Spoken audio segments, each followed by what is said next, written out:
नमस्कार दोस्तों, आप कैसे हैं? हम उम्मीद कर रहे हैं कि आप अच्छे होंगे, स्वस्थ होंगे, मस्त होंगे। आज हम आपके लिए एक नई खुशखबरी लेके आए हैं अर्थात डीडीए में रिक्रूटमेंट 2025 डीडीए रिक्रूटमेंट 2025 में बहुत अच्छी भर्ती निकली है। यदि आप डीडीए में जॉब करना चाहते हैं तो द बेस्ट है। इसमें पूरे के पूरे 1732 पूरे कितने 1732 पोस्ट हैं, जिनमें ग्रुप ए भी है, ग्रुप बी भी है, ग्रुप सी भी है। यदि आप ग्रुप ए में जॉब करना चाहते हैं, आप एलिजिबल है तो फॉर्म को फिलअप कर सकते हैं। बी में करना चाहते हैं, एलिजिबल है तो फॉर्म को फिलअप कर सकते हैं। यदि आप ग्रुप सी में आप जॉब करना चाहते हैं, एलिजिबल है तो फॉर्म को फिलअप कर सकते हैं। अर्थात ग्रुप ए भी है, ग्रुप बी भी है, ग्रुप सी भी है। डीडीए में बेस्ट मौका है, अर्थात डीडीए बहुत अच्छी जॉब होती भी है। यदि आप एलिजिबल हैं तो फॉर्म को फिलअप कर सकते हैं और इसमें बहुत ज़्यादा संघर्ष नहीं करना पड़ता है, थोड़ा संघर्ष करना पड़ता है। यदि आप थोड़े से संघर्ष में अगर आप डीडीए जैसे दिल्ली में जैसे विकास प्राधिकरण में अगर आपकी जॉब लग जाती है तो द बेस्ट है, बहुत अच्छा सुकून की जो नौकरी है। तो आइए आज हम जानेंगे कि ये दिल्ली विकास प्राधिकरण में एबीसी में कौन कौन सी पोस्ट है, उन सभी के बारे में डिटेल में जानेंगे। और अगर आपको उनमें भी अलग अलग डिटेल में आपको चाहिए तो आप कमेंट जरूर करिएगा, मैं अलग अलग भी वीडियो आपको बना के दे सकता हूँ कि अर्थात उनमें कौन कितनी आयु होनी चाहिए, क्या योग्यता होनी चाहिए, उनको भी। आज मैं मेरा बताने का पर्पज ये है कि इसकी वैकेंसी अर्थात इसका नोटिफिकेशन आउट हो चुका है। 1732 पोस्ट है जिसमें एबीसी करके पोस्ट है। इसका ऑनलाइन फॉर्म कब होगा, अर्थात फॉर्म अप्लाई कब होगा, उसका लास्ट डेट क्या है, कौन कौन सी पोस्ट है, इन सभी के बारे में आज हम आपको डिटेल में देने वाले हैं। यदि हमारा वीडियो अच्छा लगे तो लाइक शेयर सब्सक्राइब जरूर करिएगा।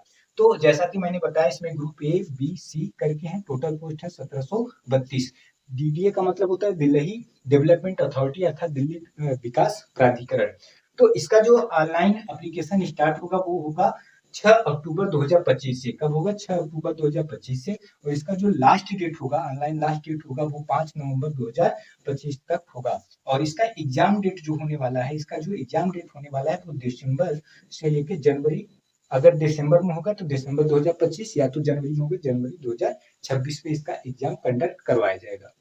तो आइए अब हम इसके सिलेक्शन प्रोसेस को जान लेते हैं, अर्थात इसका सिलेक्शन प्रोसेस कैसे कैसे होगा। तो सबसे पहले आप देख रहे हैं तो एग्जाम होगा, अर्थात रिटन एग्जाम। क्या लिखना पड़ेगा? नहीं भाई, तो लिखना नहीं पड़ेगा, अर्थात एग्जाम होगा। आपको एग्जाम जो कंडक्ट करा जाएगा, आपको एग्जाम के फेजेस से गुजरना होगा। हालांकि कुछ में एक पेपर होंगे, कुछ में प्री मेंस होंगे, इससे आपको गुजरना होगा। इसके बाद आपका स्किल टेस्ट होगा। स्किल टेस्ट में कुछ पोस्ट होते हैं, जैसे मान लो स्टेनोग्राफर हो गया, तो इन सब के लिए आपको स्किल टेस्ट देना होगा, अर्थात टाइपिंग देनी होगी, पोस्ट वाइज होगा। कुछ में जैसे ग्रुप ए कुछ पोस्ट है तो उनमें इंटरव्यू हो सकता है। इसके बाद आप जब ये 2 फेज से गुजर जाओगे, इसके बाद आपका डीबी हो जाएगा, नॉर्मल होता है, इसके बाद आपका मेडिकल हो जाएगा। अर्थात इन फेजेस से आपको गुजरना होगा। तो आइए अब हम सबसे पहले ग्रुप सी के बारे में चर्चा करते हैं, अर्थात इसमें ग्रुप ए भी है, बी भी है, सी भी है। तो सबसे पहले हम ग्रुप सी की बात करते हैं, अर्थात जो 12th और 10th स्टैंडर्ड के फॉर्म अप्लाई कर सकते हैं। तो उनके लिए हम बताते हैं कि अर्थात ग्रुप सी में कौन कौन सी पोस्ट हैं, कितनी पोस्ट हैं। तो ये जो है सारे के सारे पूरे के पूरे 6 पोस्ट हैं। ये सारे के सारे ग्रुप सी में, अगर आप देखेंगे ये सारे के सारे ग्रुप सी हैं। क्या नाम है इनके बारे में और कितनी पोस्ट है इनके बारे में आपको डिटेल में देने वाले हैं। तो अगर आप देखेंगे स्टेनोग्राफर ग्रेड बी है, इसमें पूरे के पूरे 44 पोस्ट हैं। इसके बाद अगर देखेंगे जूनियर सेक्रेटरीट असिस्टेंट, जिसे आप जेएससी बोलते हैं, जिसे आप जेएसए बोलते हैं, जूनियर सेक्रेटरीट असिस्टेंट, इसमें पूरे के पूरे 199 पोस्ट हैं। इसके बाद अगर आप देखेंगे पटवारी में पूरे के पूरे 79 पोस्ट हैं, 79। इसके बाद माली में पूरे के पूरे पोस्ट हैं 282, 282। इसके बाद मल्टीटास्किंग स्टाफ नॉन मिनिस्ट्रियल है, इसमें पूरे के पूरे 745, सबसे ज्यादा इसी में है मल्टीटास्किंग स्टाफ में, ये नॉन मिनिस्ट्रियल है। पूरे के पूरे 745 पोस्ट हैं, सबसे ज्यादा पोस्ट इसमें है। इसके बाद सर्वेयर, इसमें पूरे के पूरे मात्र केवल और केवल कितने हैं? 6 पोस्ट हैं। तो अगर आप देखेंगे नंबर ऑफ पोस्ट की जो सबसे ज्यादा है वो क्या है? मल्टीटास्किंग स्टाफ की है।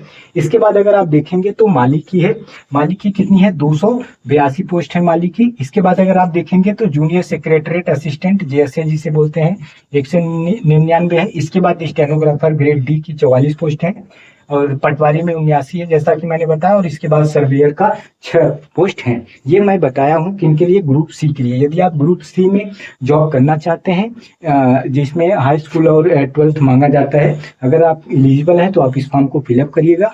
थोड़े से संघर्ष के बाद आप ये सब बन सकते हैं डीडीए में, अर्थात दिल्ली विकास प्राधिकरण में अच्छी जॉब है।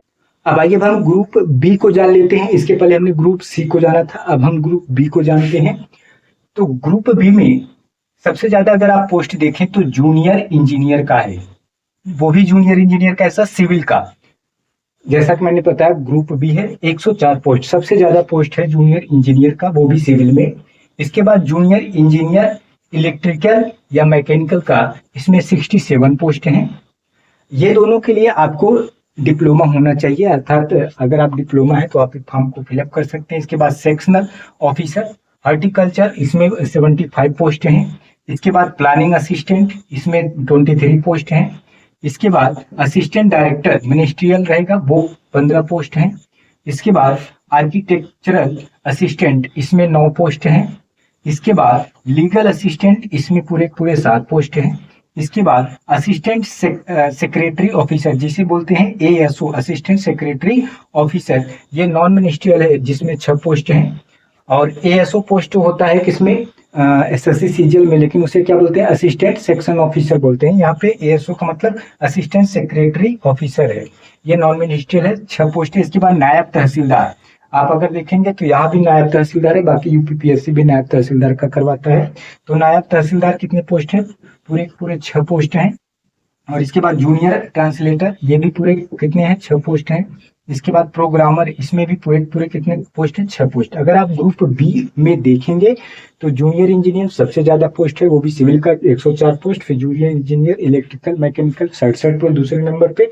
Sectional officer horticulture 75, planning assistant 23, assistant director 15, architectural assistant 9, legal assistant 7। इसके बाद असिस्टेंट सेक्रेटरी ऑफिसर, ये पूरे 6 हैं। सिक्योरिटी ऑफिसर पूरे 6 हैं। नायब तहसीलदार 6 हैं। जूनियर ट्रांसलेटर 6 हैं। प्रोग्रामर पूरे कितने हैं, 6 हैं। और आपको एक बात बता दूं कि यहाँ पे जो जूनियर इंजीनियर सिविल है, जूनियर इंजीनियर इलेक्ट्रिकल या मैकेनिकल आप देख रहे हैं, इसमें जैसे डिप्लोमा हो गया, आईटीआई हो गया, ये सब लगेगा। बाकी कोई जरूरी नहीं सब में डिप्लोमा लगे, कुछ में ग्रेजुएशन लगेंगे, तो इसको भी आप ध्यान दीजिएगा कि कुछ में ग्रेजुएशन लगेंगे, कुछ में डिप्लोमा लगेंगे। अगर आप कहेंगे तो मैं एक जो भी पोस्ट है, एक पोस्ट के बारे में डिटेल में मैं जानकारी दे दूंगा, आपको कमेंट करके बताना है कि क्या ऐसी जानकारी चाहिए।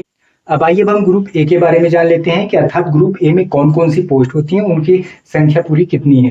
तो यहाँ पे अगर आप ध्यान से देखेंगे तो पहला है कौन सा, assistant director planning. Assistant director planning, इसमें पूरे कितने 19 पोस्ट हैं ग्रुप ए का, अर्थात ग्रुप ए की ये वैकेंसी है। Assistant director planning group A की है, 19 पोस्ट है, सबसे ज्यादा पोस्ट इसी में है ग्रुप ए में। और इसके बाद assistant executive engineer, assistant executive engineer जो है वो भी सिविल के हैं, ग्रुप ए के हैं, इसमें 10 पोस्ट हैं। इसके बाद असिस्टेंट डायरेक्टर आर्किटेक्ट, ये भी ग्रुप ए की है, इसमें 8 पोस्ट है। इसके बाद डिप्टी डायरेक्टर आर्किटेक्ट, इसमें 4 पोस्ट हैं। और इसके बाद डिप्टी डायरेक्टर प्लानिंग, इसमें 4 पोस्ट हैं। इसके बाद असिस्टेंट डायरेक्टर सिस्टम, इसमें 3 पोस्ट हैं।